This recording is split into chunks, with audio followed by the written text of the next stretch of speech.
शुभविवाह या मालिकेच्या 28 मार्चच्या भागामध्ये आता भूमी आकाशमध्ये एका वेगळ्याच घटनेवरून मैत्री होणार आहे आणि या सगळ्यामध्ये भूमी आणि आकाश यांच्याबद्दलचं एक वेगळं सत्य समोर येणार आहे।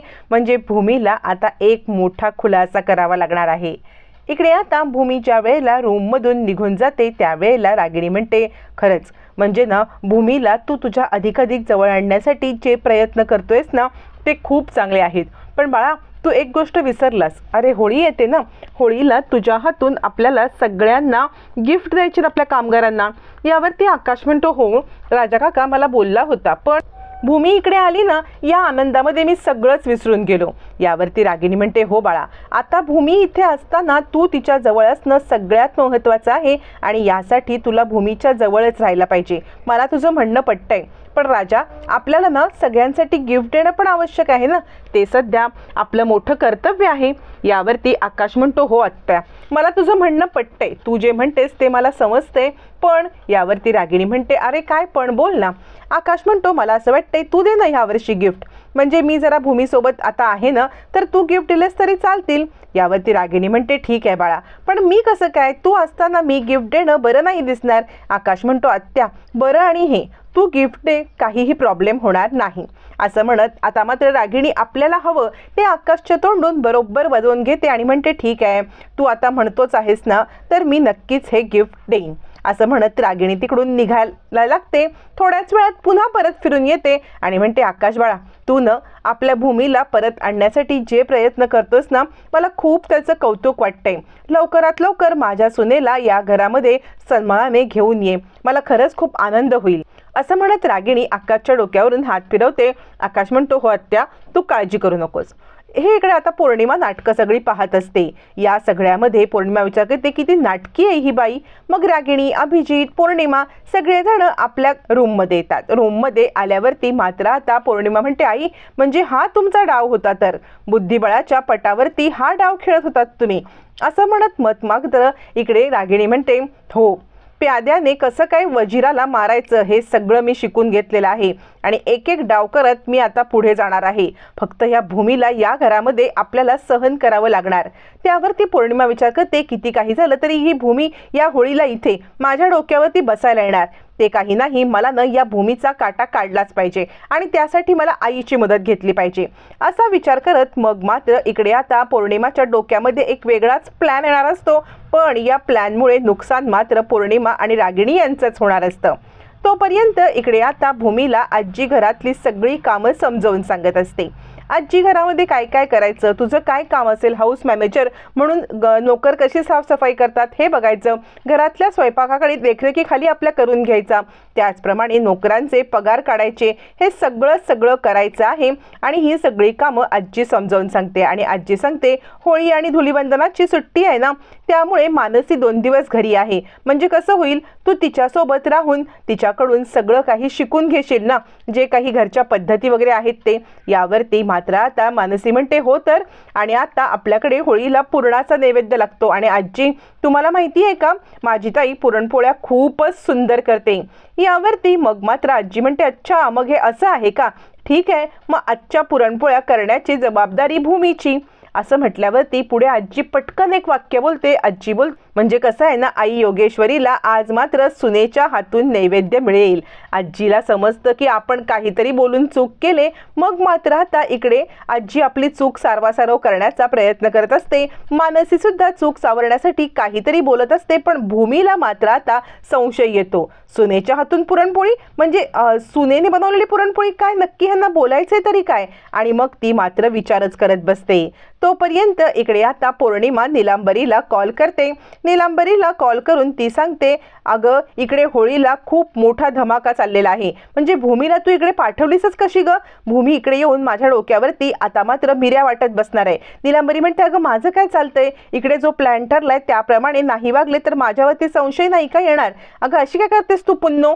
पुन्नो म्हणते, अगं पण इकडे खूप मोठा गोंधळ, ही भूमी माझ्या डोक्यावर येऊन बसले, आता या सगळ्यातून मार्ग काढण्यासाठी तुला माझी मदत करावी लागेल। यावरती नीलांबरी म्हणते, नक्की तुझ्या डोक्यात तरी काय आहे तू मला सांगशील का।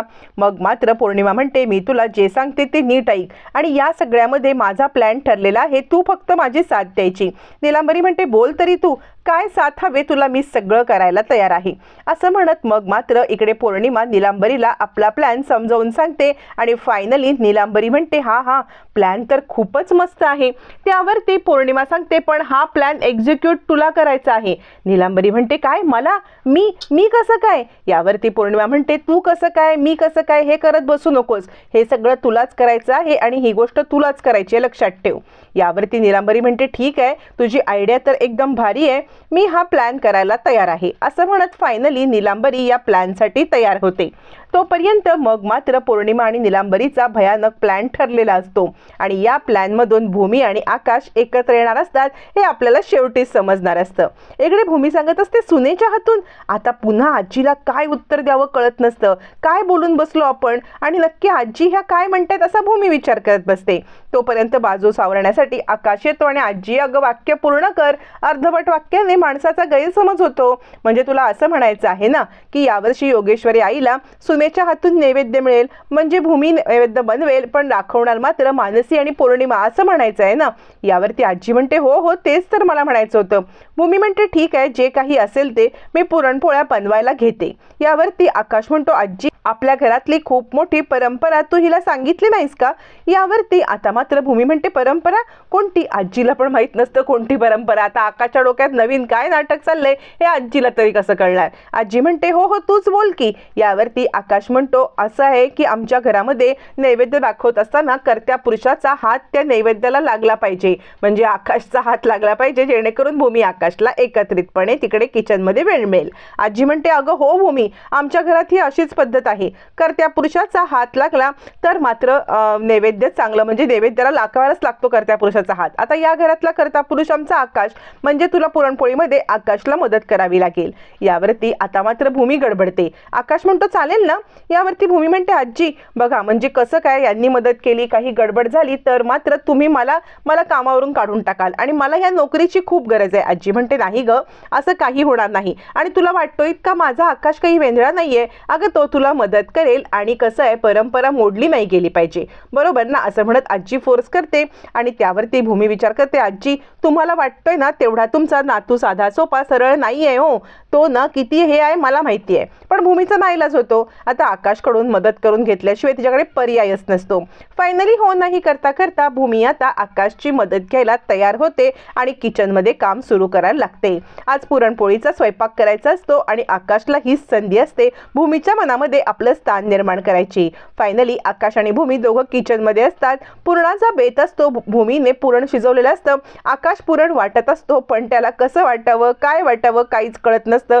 खाली बसून हातामध्ये ते पुरणाचं यंत्र घेऊन तो बसतो काय फिरवतो काय करू कळत नसल्यामुळे भूमी त्याला उठवते आणि पुन्हा एकदा किचन स्लॅबकडे आणते। किचन कट्ट्यावरती आणल्यावरती खाली एक पातेलं ठेवते, पातेल्यामध्ये पुरण यंत्र ठेवते, एका हाताने ती धरते, मग आकाशला पुरण यंत्र कसं फिरवायचं हे सुद्धा सांगते। आकाश एक एक करत भूमीकडून गोष्टी शिकत असतो, शिकत कमी, भूमीकडे पाहत तिच्याकडे पाहत तिच्या प्रेमात अजून पडत हे सगळं तो एन्जॉय करत असतो।